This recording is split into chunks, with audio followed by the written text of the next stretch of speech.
ये आकाशवाणी है। अब आप सरफिरोजी से समाचार सुनिए।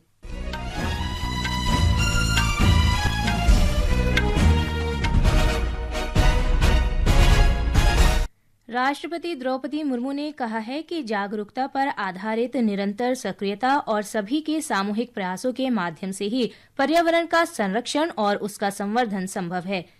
राष्ट्रपति ने नई दिल्ली में विज्ञान भवन में राष्ट्रीय पर्यावरण सम्मेलन का उद्घाटन करते हुए ये बात कही।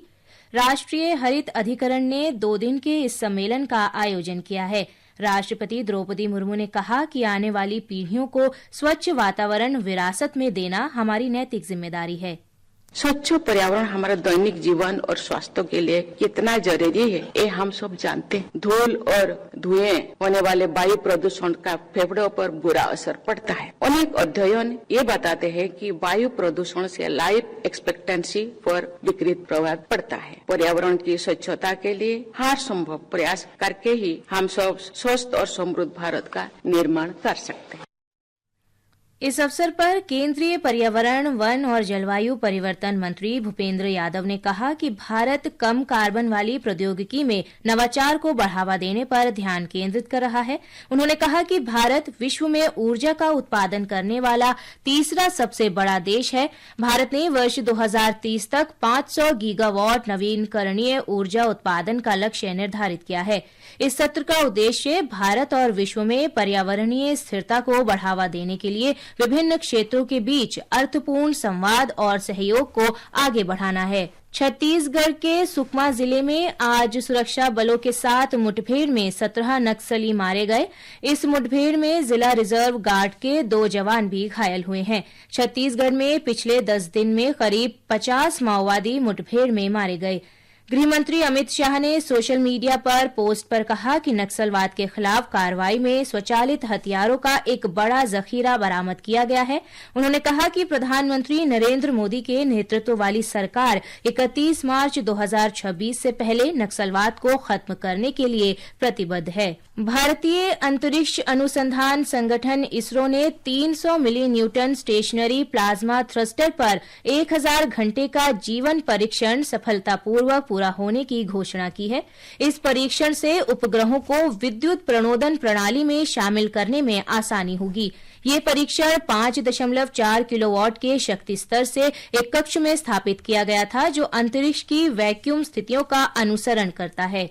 म्यांमार में भूकंप से मरने वालों की संख्या 1000 से ज्यादा हो गई है। कल आए शक्तिशाली भूकंप को रिक्टर स्केल पर 7.7 मापा गया। दुनिया भर के कई देश म्यांमार को सहायता भेज रहे हैं। भारत ने एक खोज और बचाव दल, एक चिकित्सा दल सहित राहत सामग्री भेजी है। वहीं ऑपरेशन ब्रह्मा के तहत म्यांमार के लिए भारत से वायुसेना के 2 विमानों के जरिए शीघ्र और राहत सामग्री भेजी जाने वाली है। विदेश मंत्रालय के अनुसार हिंडन वायुसेना स्टेशन से ये विमान जल्द ही रवाना होंगे। सोशल मीडिया पोस्ट में विदेश मंत्री डॉक्टर एस जयशंकर ने बताया कि खोज और बचाव दल सहित चिकित्सा दल भी म्यांमार भेजा गया है।